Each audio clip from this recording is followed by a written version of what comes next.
Hey, everybody, welcome back to another Fab Friday. On Fab Friday, I get the chance to connect one-on-one and do this live stream interview on a particular topic. And this week, our theme was decision-making and being prepared. We talked a little bit about the business side. We talked a little bit about parenting. And today, we're going to talk about kids and infants and specifically around safety. I'm super pumped to have Simon Ritson from PracMed NZ here with me. Hey, Simon, how are you? Yeah, very, very well. Thank you, Natalie. Thank you very much for having us. I'm so excited. When I just happened to run across you guys on Facebook, and I thought, you know what, as a mother of three, as a woman who normally runs live events for people, I should probably get a little bit more schooled up on first aid.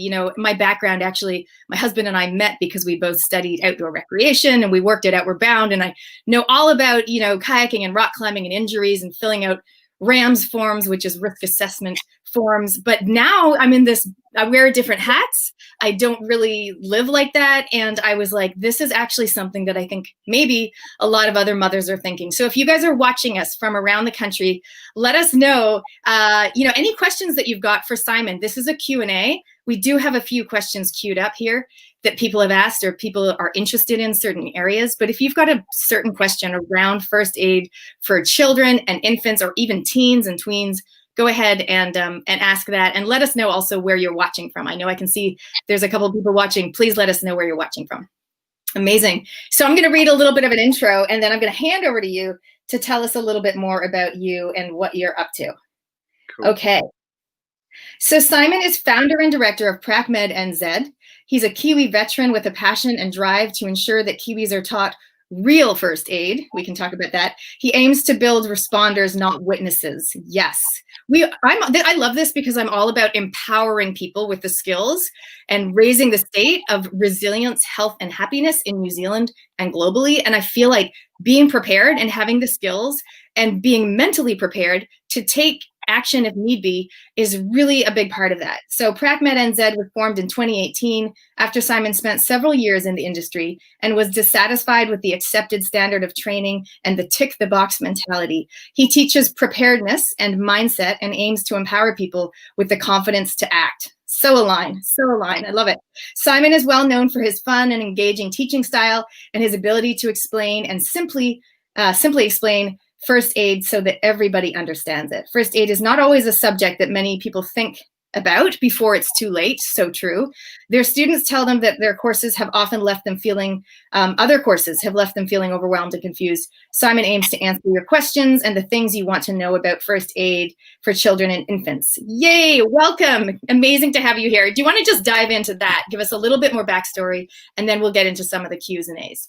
Yeah, sweet as. No dramas, Natalie. So basically, my background, I spent just under 11 years in the New Zealand Defence Force.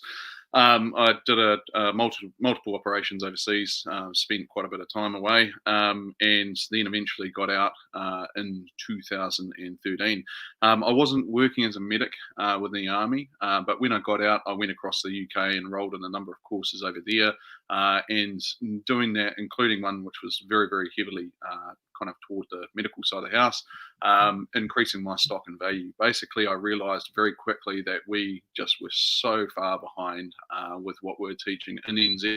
And the tutor that I had, I still consider him to be the best instructor that I've had to this day in that topic. He went through in his ability to kind of go through, explain and break down things in a truly in a way which seemed just so effective, and just took away the black magic away from the topic of first aid, made it so easy. So essentially worked away overseas until end of 2017, where I returned home. As mentioned, started working for another training company here in NZ. However, the lack of a pragmatic approach to first aid really struck me, and that became an issue. I tried to fix things from the inside out. For whatever reason, that didn't work. And you have two options, essentially. When you see things which are broken, you can either kind of go with the flow and collect your paycheck Monday to Friday. I have a little more integrity than that. So I decided to move away from that, go full-time with PracMed NZ. And so here we are, basically. We again have that truly pragmatic view or approach towards first aid. We leave the stuff which maybe you don't need to know so much about to the side, and we focus on the things that you can have true cause and effect on, and make sure that we manage those instead of kind of fluffing around with everything else and just adding confusion to the topic. So yeah, real world first aid, that's what we do. Love it. And you know what else I'm loving is the topic, this week is decision making and being prepared. Well, you made a decision. People that follow me know I'm obsessed with talking about the should zone and the frustration zone, and where you want to get to is the impact zone. I feel like you were in the frustration zone with what was going on, and you were like, you know what, enough is enough. And you upped your brave, to use my languaging, you upped your brave and you made the bold decision to get into the impact zone with your work, where you're actually making a real impact. So let's dive into that today. Let's start making an impact. Hello, Rachel. Thank you for watching. Good to see you. All right. So one of the things, this is what I want to talk about today. I want to talk a little bit about cuts and bleeds. I want to talk about choking. I want to share a story that I've got about a near-miss drowning. And I know that every parent out there, and certainly every mother, I imagine, will have a near-miss story, like a story where things could have gone so super bad. And some of us will have a story where things did go bad, and if only you'd known. So you guys know I'm a parenting author. The book that Jackie and I wrote together is called If Only They'd Told Me. So today what I'm hoping to do is empower parents with the things they just need to know, so that if something happens to their child or someone else's or someone nearby, they can do something about it. So all right, what topic do you want to dive into first? Okay, well, you mentioned bleeding. That's something that we kind of specialize a little bit in. So we may as well kind of get on with that, I guess. Okay. Yeah. So bleeding is one of these things which, again, in New Zealand is not particularly well taught. Again, a lot of people are typically rocking up to a first aid course, and when we go through, again, there's a ton of different topics which cover no real focus on that hemorrhage control side of the house. I've kind of found that people have been told just call an ambulance, so that's not good enough. When we look at causes of death across New Zealand in terms of statistics and so on, in particular age brackets 10 to 14, that is just hugely dominated by vehicle or pedestrian related incidents and accidents, including largely with bicycles. Children biking to school just being unaware. Prevention is better than cure. Obviously, we need to educate our kids about that. But, if accidents didn't happen, the word wouldn't exist. So we need to focus on, how we actually manage trauma in that sense. Now, if you're dealing with, an arterial bleed, amputation, you're dealing with penetrating chest trauma, which, when you talk about these kind of things, you generally associate them. Your mindset automatically drifts towards maybe a hostile environment, war zone, etc. These are things which happen all the time in New Zealand. And children going over the handlebars and having one go through into the thoracic cavity, which is where essentially your heart and lungs are contained. There's no real difference within that injury or any other kind of penetrating chest trauma. It's the same thing that we have to obviously go through and manage. When it comes to arterial bleeding, if somebody comes off a bike, or if somebody goes through a window, or for whatever reason they endure an arterial bleed, by the time the ambulance gets to you, it's all over. The response times are 8 minutes or so in an urban setting. That's what's aimed for by Wellington Free and St John's here, and they do an amazing job. That is incredible that they're getting to on site, but we need to be a little bit more realistic about how we're acting as first aiders. So controlling that bleeding, use of tourniquets, use of proper packing and real bandages, that's again something that we focus on massively, and we focus on the evidence-based information which is out there. Not just my personal anecdotes in terms of what I've done or anything like that, because that would simply be just another cause full of opinion, and that's it. We focus on the real world application. It's very, very hands-on in that sense. So bleeding is something that we focus on hugely with regards to first aid. Do you have any questions in regards? Yeah, I'm going to dive in on that one because, of course, we have kind of every mother's worst nightmare. The impalation, impalement. Yeah, definitely. And so in that moment, it's like you go into shock, and it's like, what can I do? I think part of it is having some supplies. Like when you talk about tourniquet and you talk about bandaging, I love one of the phrases you guys use, and I think it's actually the title of a course you do, which is called Stop the Bleed. Is that right? Yep. I think even that phrase, for us to get in our brain, like, oh my gosh, you're in shock. What do I do? It's like, wait a minute, stop the bleed. Okay, that's right, stop. And that actually helps us to go into action, hopefully grabbing something clean and sterile, maybe from a med kit ideally, but basically going in there like we've seen on TV, putting the pressure on. So my question is, what do we need to have in a med kit, as a parent at home or also in the car for when we're out and about? Okay, so I'll just kind of take it back a slight step as well. When it comes to emergency management, there's a couple of steps to it, and keeping calm is definitely one of those things. That's something that we teach. Um, Personally, I've been in a position where I've found myself in flat spins as well, seemingly lost kind of direction and control of what was going on. And that's an extremely frightening place to be, especially when somebody else's life is on the line. Quite literally stopping what you're doing and taking a deep breath and just relaxing, Mm. chilling out a bit is definitely the best thing you can go through. All of my buddies who work in the field, they do the same thing. Various ones have different kind of processes. Some of them use the opportunity to put on their high vis or organize a certain piece of equipment or whatever else. There's always that process there. We target that. We focus very heavily on that. The next thing is that if you are dealing in particular with trauma, then getting down to skin and actually assessing the wound prior to trying to pull something out of a med kit just because you've got a med kit is super important. Now, when we talk about that, I mean, I could spend all day talking about, assessment of wounds and different wounding patterns and profiles and so on. But we need to be quite, we need to just take the time to assess that wound properly before we go through. One of the things which drives me absolutely crazy is seeing when somebody's injured, the old tea towel come out or a towel or, shirt or a jacket, and they just cover the wound and try and put pressure, around where it is. I mean, I understand it, I get it, because not many people are particularly well trained in this kind of stuff. They just panic and they just do what they think instinctively is the right thing to do. So exposing the wound and getting down to skin is super, super important.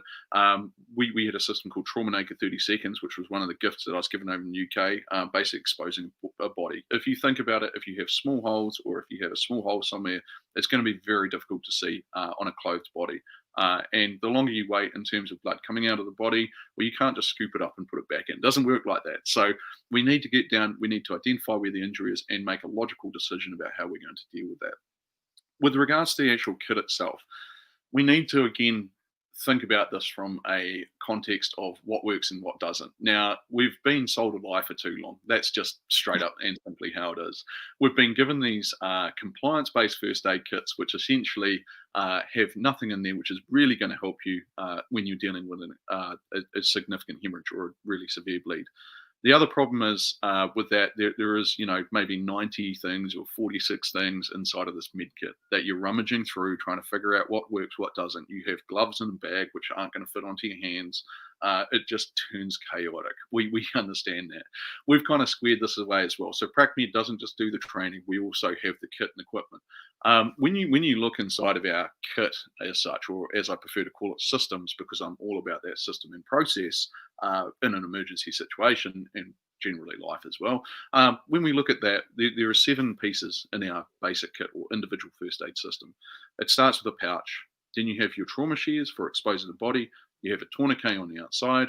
You have packing for your junctional areas. And when I say junctional areas, that is areas that you are suffering severe or significant hemorrhage from, i.e. your shoulders, your neck, or into your groin and pelvic region, where you can't control with a tourniquet for whatever reason. It's too high to actually use the pressure of a tourniquet to properly occlude that area or occlude that vessel. From there, we also have a bandage or a compression dressing. And one thing I might want to make really clear is that not every bleed's going to require a tourniquet. It's simple as that. I know, because some people will be sitting here going, what? Yeah. Yeah, no doubt. However, I just want to emphasize that if you do go through the training, if you look at a bleed and you go, whoa, and it's one of those things where you're like really, really, really kind of overwhelmed with the situation, there is no harm in using one. We have multiple studies. We have years, in fact, over a decade of evidence now to support the safe use of tourniquets, real ones, proper ones. And there is very, very little data to go through, and there's very, very little data to go through and suggest that they're anything except for awesome.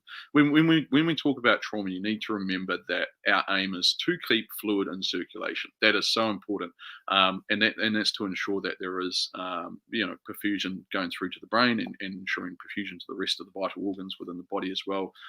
And we're not falling into hypovolemic shock, which is what happens when the body starts to lose too much fluid. It's a very, very, very scary thing. when we start slipping further and further down the line. Someone's asking, can you use tourniquets on children? Yeah, 100%. So absolutely, we have the ability to go through, and there has been a number of studies done. Again, everything we do is evidence-based. You can use tourniquets on children. Actually, there was a video which popped up the other day on a page that I follow, which was a police officer deploying a tourniquet onto a child after a road traffic accident. They work the same, and you need to be mindful about, obviously what kind of tourniquet you are carrying. We only endorse one, and that's the Cat Resources Generation 7. It has the highest rates of success, and yeah, it is so easy to use. I just want to go back to the kit very quickly as well. And I want to show and tell. Do you have something to show us? Do you have any? Okay. You guys, I'm going to comment later with some images, and I'll put them in the comments. And later on, Simon's going to send me through either a link or some photos or just something so we can see what you're talking about, because I know that you're so familiar with these terms. For some people, it's going to be really new, but it's so crucial to mention this. I mean, you guys, comment below. When's the last time you looked at your first aid kit in your house or in your car? Go ahead. Like, if you're open to sharing, when is the last time you literally kind of did an inventory to see what you had in there? You threw away whatever was expired. And I hear what you're saying, Simon, about we have so much stuff in there that it takes you like ages to rifle through to get to the good stuff. Yeah, sorry, I did have a bit of gear sitting underneath of the table here. I've just been going through. I've been absolutely flat tack. We got home after midnight last night from delivering a big spiel to an organisation over in Hamilton. So yeah, you guys are busy. It's important stuff. I just want to throw this question at you while it just popped up. Thank you, Juliana. As an ECE teacher, which is early childhood education teacher, I would love to see a specific course from PracMed for us. Is this in the pipeline? Well, we can talk about that definitely. Yeah, absolutely. So we have so much in the works at the moment. There's projects going left, right, and centre. Saying monthly, by the way.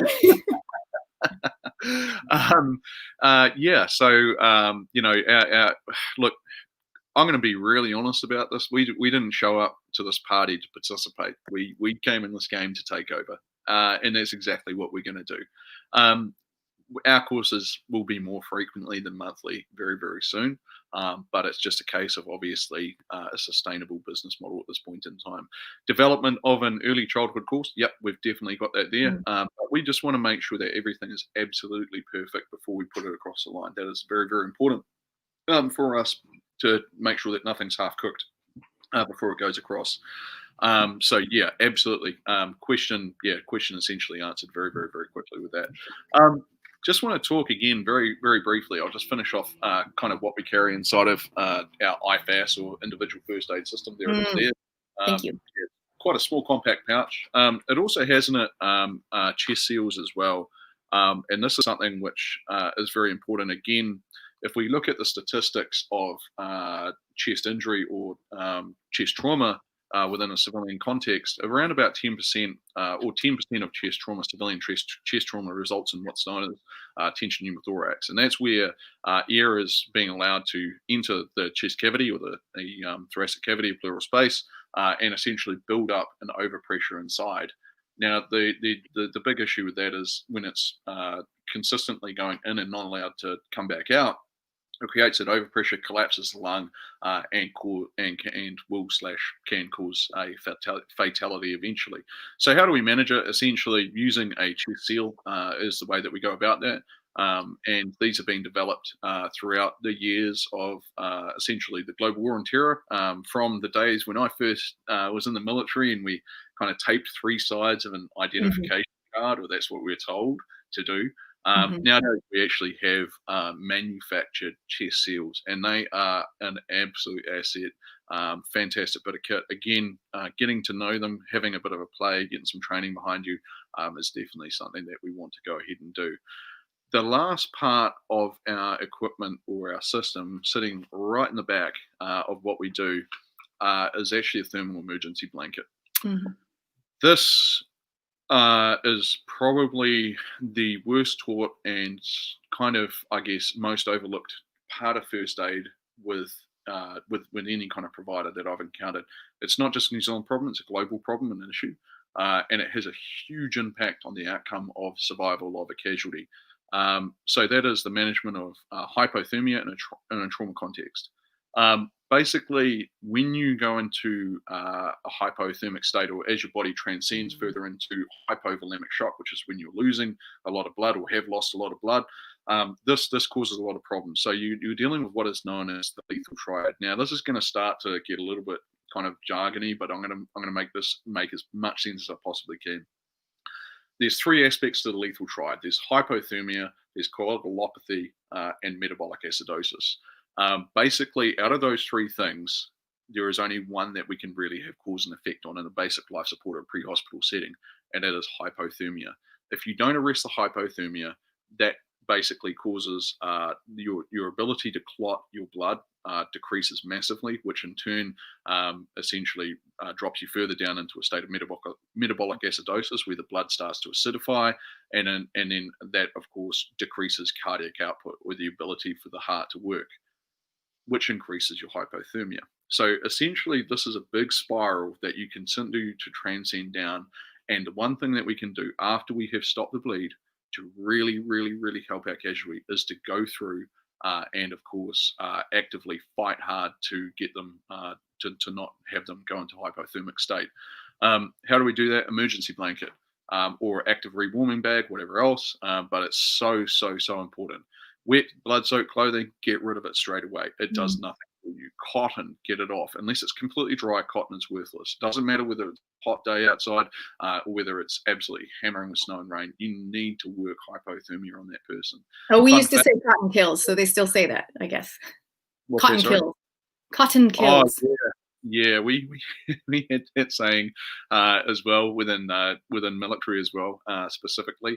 It is super important. Now, just to kind of put this into perspective of how this works. So when you're dealing with environmental or hypothermia, where somebody's gone through, become very cold in the bush or whatever, the coldest I've kind of heard of or seen about was around about 26.5 degrees. Somebody is rewarmed and brought back out of that state. However, for trauma, nobody has survived being brought into hospital under 32 degrees when they're dealing with a traumatic, with trauma. When you're dealing with somebody who's suffered extensive trauma, lost a lot of blood, has slipped into that hypovolemic shock, 32 degrees or less, you're not living.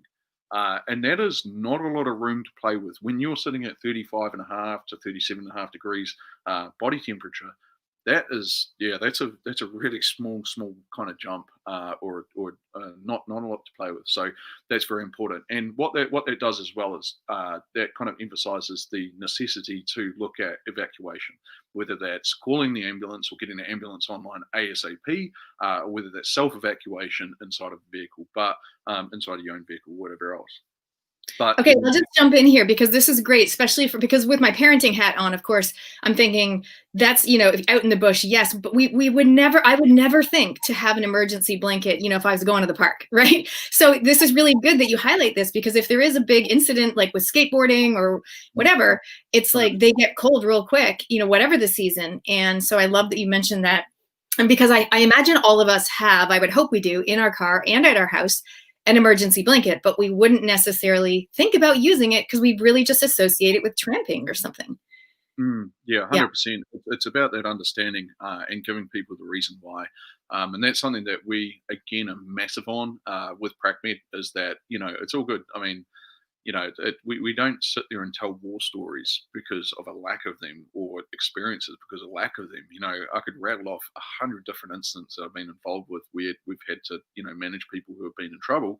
However, when you look at it, it's like, yeah, but everybody has stories. Everybody's got a story. You've had your near miss experience and stuff like that. Everyone's got a story, but what actually works? Let's look at the quantified evidence here and apply that. Okay, we're gonna go there now with a quick story and what works. But first, I want to just share with you, Trish Moore has messaged from New Plymouth, Taranaki. I attended Simon's Stop the Bleed course, 8 months pregnant last year, invaluable. So there you go. There's Yeah, I remember Trish very, very well. I honestly, when she came walking through the door, I was like, oh, I didn't really kind of know what to think. I was like, I've never delivered a baby before, but this might be a first because she was very, very pregnant. So Trish, thank you so much for the feedback there. And yeah, hopefully you haven't had to use things. It looks like you've done very well, and that's awesome. I do remember you very well. Very Thank you. cool, very cool. So, as a parent, what we basically do, especially in those first few years, Trish will know, is try to keep the kids safe and happy, and probably in that order, because when they're little, when they're a baby, they're not really going anywhere, but later on, and you have to keep things away from them. Then they start standing up and they start pulling things down on themselves. Then they start moving around and you have to rubberneck 24/7. You always have to know where they're. Then you get to the honeymoon stage that I'm in, where they're age 9 to 13, and it's pretty sweet. And I just know they're upstairs, but we only have a rule: no cooking, no cutting. When there's no one in the room with you, like no parent, no cooking, no cutting. We have a family rule about that. But it's like things can still happen. So I'm going to share a quick story. We're going to go to the drowning topic. I'm going to share a quick story with you. I actually mention it in my parenting book. We have a section called Keeping Kids Safe. And this story goes something like this. After the Christchurch earthquake, we moved to Auckland. I had a 3-week baby. We lost the house. We lost the job. Anyway, 3-week-old baby, and we're staying with my aunt and uncle. We don't have anywhere to live, and they have a hot tub, and the cousins are there as well. And I'm in charge of all the kids. The parents are upstairs, and I'm like getting them into their togs, and my back is to the hot tub. So that's mistake number one. My back is to the hot tub, and behind the hot tub is a pool. And I'm just helping, and Jonah gets ready, and I'm helping the cousins, his cousins. And I turn around. I'm like, "Where's Jonah? Where did Jonah go? Where did he go?" So all of a sudden, my child's gone, and he's 2.5. And so I could have run upstairs and asked the parents where he was, and I could have started running around the yard. But what I did is I lifted up the hot tub cover, and there he was. So I guess my question to you is: it was a total near miss because he was fine. And he had a little bit of air, that kind of thing. And I think he might have been banging on it. I don't remember. But my question to you is, what if I had made one of the other choices and time, and he was under there, and then we eventually found him? What would I do straight away? Okay, sweet. So with drowning or anything like that, it is quite a subjective question, but the answer is actually really, really simple. Irregardless, it is simply running through, obviously managing any kind of danger which is around straight away, checking for any kind of response. With children, with babies, it is generally very obvious by the color of their face very, very quickly, whether they are breathing or whether they're not. However, sending for help straight away. And if you can't already tell what I'm doing, I'm running through the mnemonic or the basic life support mnemonic that we roll through here, which is approved and kind of pushed out by Australian New Zealand Council of Resuscitation. And that is essentially danger, response, send for help, airway, breathing. If they're not breathing, start CPR and defibrillate. So that's exactly what I would have done. If there's obviously no response, then it's send for help straight away. It's always easier to call off an ambulance and call one back on. Just make the call if you're unsure. Okay, super important. From there, going through and obviously checking the airway, making sure it's not obstructed. Checking for breathing. Now, this for somebody for the first time when you're checking for breathing is the longest 10 seconds in the entire world. Looking for the rise and the fall of the chest, having your hand there, listening for any kind of sounds or noises. Now, when somebody has drowned or gone under, if they are trying to breathe or if there's any kind of breathing there, even agonal gasping, which is a motor reflex at the end of life, you may hear a coughing or a gurgling kind of coming out. Be very careful to go through and make sure that you are looking for that regular breathing cycle. We're counting it, looking for at least 3 breaths there. If you get to an end of a 10-second period and you don't have a single breath, proper breath, okay, that is when CPR commences straight away. If the person isn't breathing, you need to think about like this. You are nothing more than a machine or a vehicle. If the lungs and the heart aren't working, getting through the oxygen through the brain to support normal function of the brain, then very quickly you're going to die. With adults, you have 3 to 5 minutes to get that CPR done, to have any sort of a positive, under 3 minutes to get that CPR done, or start CPR to get any sort of a positive result upon defibrillation. However, children, obviously, this becomes less because there is simply less oxygen within the blood at a basic life support level without going too far into depth of that. So starting CPR very, very quickly and just managing that airway. There is a thing with drowning that Coast Guard uses. They deliver 2 breaths first. However, CPR being taught in a basic life support context is 30 to 2 no matter who. So 30 compressions, 1/3 of the chest depth at a rough pace of 2 compressions per second, and delivering those 30 compressions and then delivering 2 breaths inside. Very important that we go through a steady, slow breath into the lungs and not rushed in or blown in. That does not help with going through and delivering those breaths. But that's what I would have done is gone through, checked to see, essentially run through the basic life support algorithm, had an ambulance on the way. We already know that's coming, medkit and of course defibrillator, if there is one handy. And I just want to throw that out there as well. If you are at home, this is really important, especially in an urban setting, to make sure that we know where the nearest defibrillator is, because if it's going to take 8 to 20 minutes for an ambulance to get through to you, then maybe it's quicker to send somebody in your household to go screaming down to the BP or the McDonald's nearby, or whatever else, retrieve that defib, or if there's one in a local neighborhood community that's starting to pop up, there's more and more of those, and bring it back, and that's going to be way quicker, and the result is always going to be better than sitting there and just trying your best with the old CPR. So yeah, that's what I would have done. Thank you. That it's so good. I mean, everyone does have, I would imagine, a near miss story or a story where it all went wrong. So it's good to think, thank goodness it ended up how it did. But hey, what could I have done, to prevent that? There's always good learning. I obviously could have been facing the water. That would have been step number one. Turn around. So that's good learning. But also, if it had gone the wrong way, what could I have done? So that's great. By the way, I just want to let you know, Trish says, thankfully, I haven't had to use the kits yet, but as both my husband and I attended your course, we feel more prepared. Nice. Awesome. And I think that's the key focus here. Now, if we look at this kind of stuff, of course, it is one of these things. If we don't train for it, you're only as good as your next game. Everybody kind of thinks, we're going to run around the place and we're going to be fine if we're kind of dealing with an emergency. Everybody thinks they're going to put their big kid pants on and get it done. I can absolutely tell you that is an incredibly I would say willfully ignorant attitude to have, almost arrogant attitude to have towards the topic. We run through some of our classes and very quickly we find out who's who within the zoo. And it's not a belittling exercise. It's not a one to frighten you. It's to basically show people where they are in terms of the reality of things. I was involved in an incident last year as a first aider. It didn't have a great result in the end.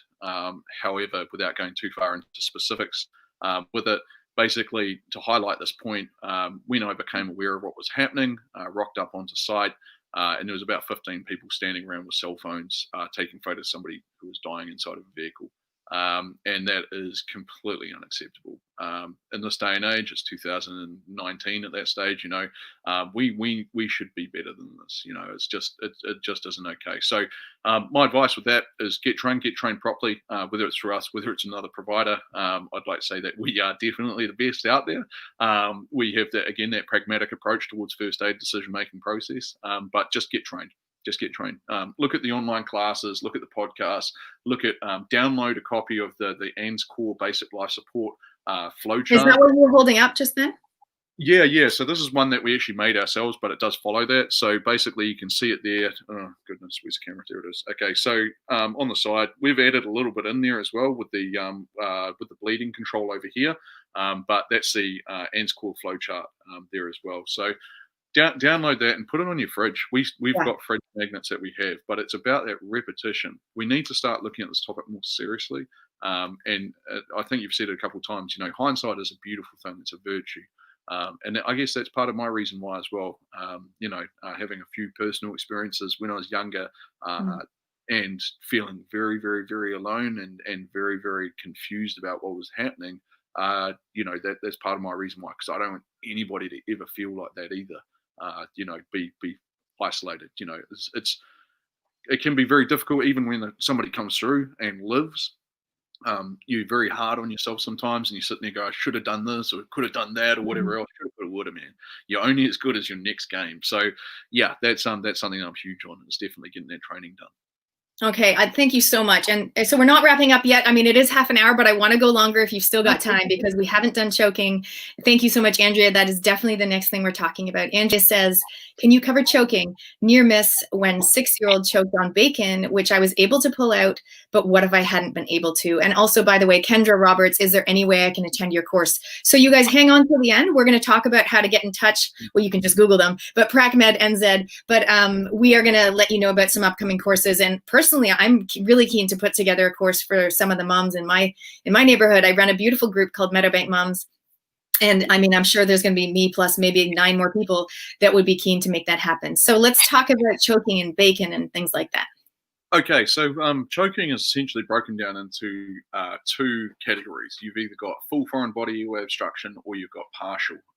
Full foreign body airway obstruction is where essentially your airway at a certain point, doesn't really matter where it is, essentially has been completely occluded. That is a very silent kind of choke. You're not going to get any noise out of somebody. It is also something which needs to be managed very, very, very quickly. Basically, it turns into, and it's very kind of hard to describe at this point without being able to show people how to go through. There is various kind of diagrams on the internet which are out there, but essentially what it turns into is a case of delivering back blows and of course chest thrusts as well. This is if a casualty is presenting and they are still conscious at this point. Okay, we'll talk about an unconscious casualty very shortly. So our objective at this point is trying to bang on the back of a child. We're looking in between the shoulder blades there. Just be careful not to hit it too hard. But the object of our bangs is we're trying to go through and knock the object loose so they can actually cough it out themselves because they're going for it. Hopefully that object can come back up.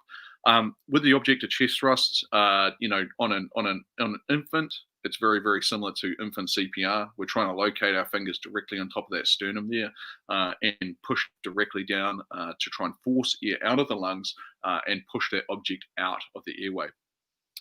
For partial foreign body airway obstruction, it's a case of positioning and trying to cough. So what we're trying to do is basically position the person so they're in a place where first of all, if they do lose consciousness, they don't fall over and obviously hit themselves on the ground, and so that they can be somewhat assisted, if at all, to cough that object up. We're tapping between the shoulder blades again, okay, nice and firm, not too hard. We're not trying to go ahead and cause them an injury. It's always kind of funny, depending on the demographic in the class, when we get to this bit and start practicing on each other, things can get a little rowdy, but I mean, hopefully that won't be the case with any mums and bubs classes, but going through and just making sure that we are trying to rattle the object loose for them and encourage them to cough. Either way, again, calling an ambulance straight away is so important. We can call an ambulance off. We can't call an ambulance in hindsight. We can't turn back time. We can't wind that clock back. I might get a little bit of hate from that from the ambulance people. I don't know. I've got a bunch of friends who are paramedics, so they might have something to say about the mums and bubs calls that they may be receiving in the future. But hey, look, it is what it is. I'd prefer somebody rang personally than sat there and didn't. Very quickly, let's talk about the unconscious. So what happens here? We're sitting there, we're dealing with maybe child eating dinner in its little chair or whatever else, and the mechanism of injury is something that we always need to focus on and think about. And it's very, very obvious that the child has been eating and has lost consciousness. Well, it doesn't actually really matter either way, because if they are, of course, unconscious, and not breathing, we get into CPR. However, we need to make sure that we positively check the airway. If there is an object inside, we need to go ahead and try and scoop that out. Now, the technique, or proper correct technique for that, is essentially pushing your finger in along the inside of the mouth and trying to hook it out. Do not speculatively push your finger in there. If there is an object which is sitting on the back of the tongue or in behind the tongue on the back of the pharynx there, potentially when you shove your fingers on in there, if you do that, you could end up pushing the object down further and cause the problem to be worse. Either way, if there's something in there, obviously hook it out, scrape it out with your finger, okay, get that done, and obviously make sure that you take that child through to hospital anyway, or call an ambulance, and that is very, very important. However, if the object can't be seen and there's no breathing, we start CPR. Now, this is where things get a little bit funky, and they make a little bit more sense when you explain it properly. So when we go through and do CPR 30 to 2, no matter who, this is very, very important. because we go through and we deliver our 30 compressions. Now, if that is not enough to force the object out, then it must go down. Okay, and that is a concept which seems very, very foreign to people. However, when you look at the structure of the lower respiratory tract, you've got your larynx, which is your voice box, your trachea, which is basically the start of the bronchial tree, and then you've got your primary bronchi, which break off that. Now, the object needs to go down and be forced into one of those primary bronchi, okay, because one lung is better than no lung. So essentially, what I'm saying here is deliver the breaths. Some people think, oh, no, we can't do that because we're just going to make the problem worse. No, go ahead and deliver the breaths. Okay, when we look at, and there's tons of x-rays out there, sometimes the object will fall down and naturally lodge into the primary bronchi. Generally, it will go onto the right-hand side. And that's because that is actually slightly straighter and higher placed than the left-hand primary bronchi, which has its own kind of weird kind of good properties at best, when we're talking foreign body airway obstruction. Either way, when we're dealing with this kind of stuff, especially with children, get them off to hospital straight away for that chest x-ray and so on. That is so, so, so important. But conscious, try and get the object out. Back blows, chest thrusts, 5 of each, checking the airway every time. If they're conscious and partial block, sit them down. Back of the shoulder blades, in between the shoulder blades, keep tapping, try and force that object to come out. Unconscious, start CPR. Very simple. There it is. Wow. Okay. Super intense. I did take some notes. This is great. I mean, this is really my goal here, is to raise awareness for other moms or other parents like me who think, wow, I really haven't done a course in a while. And like, I just want a top up of knowledge and what to do, but also, empowerment. So empowering us so that if something happens, we are ready to, like you said, stop, think, act. We're ready to take action. We're not just going to stand there and record things on our phone. If we see an incident, we are empowered to help somebody, which is hopefully, what we actually do. So I'm just going to, here we go. We've got Craig Roberts. Thank you, Craig, for commenting. Please, please, please just call for an ambulance. Personally, I'm very happy not to have to do anything if the problem gets worse rather than better. If I have a lot more tools to fix the issue, if in doubt, call for help. Thank you so much, Craig. That's awesome. So he's really echoing, what Simon's saying about calling. Oh my gosh, it's kind of emotional. I've never had to call for an ambulance, but my kids call me safety net because I'm like really, really into safety. And it's like, it's like our number one job is to keep them safe, even on a play date, even looking after someone else's kids. Like, I'm like, I just want to keep, and my kids are all on the trampoline and I'm like, kids, the only rule is no injuries. Have fun, no injuries. But I think being prepared is the key. So what I'd love to do before we move on, if everyone who's watching, go ahead and comment with one thing that you learned from this, whether you're watching live or you're watching the replay. What is one thing that you learned that you maybe didn't know before, or it was a really good reminder? We would love to hear your feedback. I also don't want to miss this comment from Marty Lintern, having done regular first aid courses and refreshers every 2 years since 1988. I'd like to say, if anyone is on the fence about doing training through PracMed, do not hesitate. I learned more in 4 hours with them than in all those years of training. Well, there you go. So let's take it to there. Simon, if you don't mind, can you tell us what's coming up for you guys? I know you've got a Stop the Bleed course, but what else is coming up for people up and down the country? And if someone's sitting here watching going, I want Simon and his team to come and do a session for my workplace or my kindy, what are the options?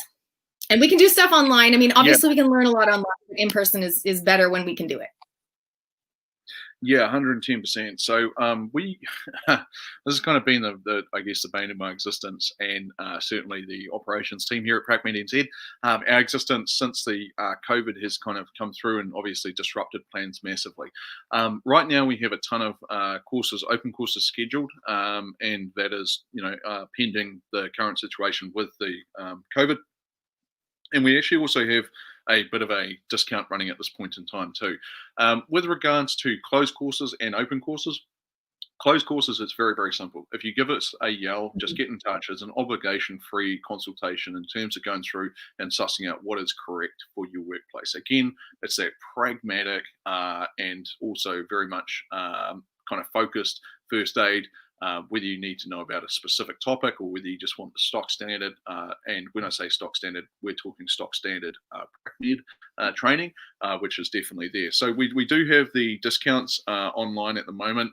And I'll try and put them up, or I'll DM you the code or whatever afterwards, but they are running at this point in time. we've been dealt a couple of super cruel blows recently with the COVID cancelling trade and industry expos for us. So we're just passing on the discount to everybody at this point in terms of trying to get more people through. Obviously, for business purpose, but primarily because we want Kiwis to have that proper training as well and not miss out on this opportunity. Closed courses, get in touch with us. Open courses, they're online. Head through to pracmednz.com, follow the breadcrumbs through to the training link. Jump on board, and we'll go through and obviously manage things from there. But yeah, it's really quite that easy. Come through and enjoy yourself, and hopefully take away a ton. And it'll be awesome. Thank you so super much. That's amazing. We've got a few people commenting on doing my homework, the things that they are going to take away of what they learned about removing the clothing to keep the body temperature not too cold, delivering the breaths. And you explained it really well. I mean, it's hard to do it online, but we still can transfer the knowledge. Obviously, Simon, you are a wealth of knowledge. It's like I can just imagine we could talk for 2 hours straight. But thank you so much for giving us some insight today. It's like a little bit of a reminder. Maybe it makes us more nervous, but I think it makes us more empowered, I would hope, to be able to take action. Andrea, I have to confess, I would have put a towel on the bleeding. Thank you for your honesty. Me too. I'd be like, grab a t-shirt, grab a tea towel. I'm going to go, here's my action. I'm going to go through our med kit. We do have a lot of stuff, but having one that's like an emergency bag, for the serious stuff that we know where it is, I think is really important. And my kids are bigger as well. So making sure that they would know what to do. And even if something happens to mom, it's like, do you know what to do? So I think this is such a great topic. Thank you so much. You guys, our theme this week was decision-making, being prepared. I hope you feel like you are more prepared. Thank you so much. Anything else, Simon, before we wrap it up? Just one more thing. I'd just like to say thank you firstly for having us, Natalie. It's a real pleasure, and this is something that I don't generally cover too in depth with a lot of my courses. People are there for themselves or whatever reason. So talking kids is definitely a good thing. Second of all, when you do come to our courses, bring your staff, come with your questions, and it is just such a non-judgmental environment. Our absolute focus is to make sure that you are a product and confident and competent at what you do, not just complied to a standard or a so-called standard. We make sure that people are trained properly and they actually have the ability to react. That confidence is everything to me.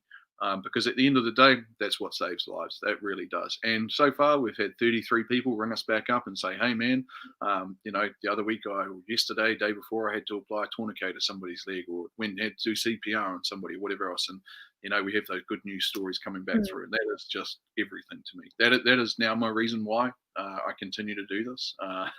And again, thank you so much for having us, Natalie. It's been a fantastic 45 minutes or so. Indeed. Well, no worries. We'll just finish up with this last question, just so we get the detail right. Can you read it? With choking, is it still 3 lots of 3? Do you want to talk about that? Yeah, awesome. So, technically, there's when you look at a lot of the studies out there which have been done, there is no real benefit to doing any more or any less. However, what is taught currently, as per the ANZCOR guidelines, is 5 and 5. That's what we teach.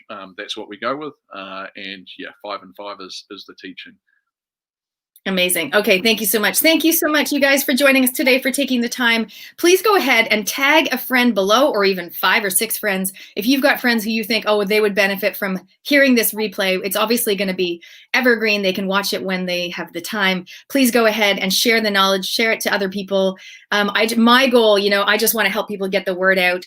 I love the fact that you're offering this a discount to people to help them make it more accessible. That's amazing. And maybe we'll get you back on later, I don't know, to talk about teens and some potential things that might happen. I don't know, or adults. We'll see what comes up. But in the meantime, you guys definitely look at booking a class. I'm going to get in touch with you. I'm going to book something up here in Auckland. Thank you so much, Simon. Amazing to have you. Thank you, Natalie. Appreciate it. You enjoy the rest of your day. Awesome. All right, you guys, thank you so much for watching. This is an episode of the Up Your Brave live stream. If you want to see some of the other episodes we've done, we've got ones on supporting kids and teens through times of change and times of challenge. We've actually got 3 interviews with parenting experts. You can visit nataliecutlerwelsh.com/video series. Tons of info to empower you. Until then, remember to up your brave and make it happen. See you guys.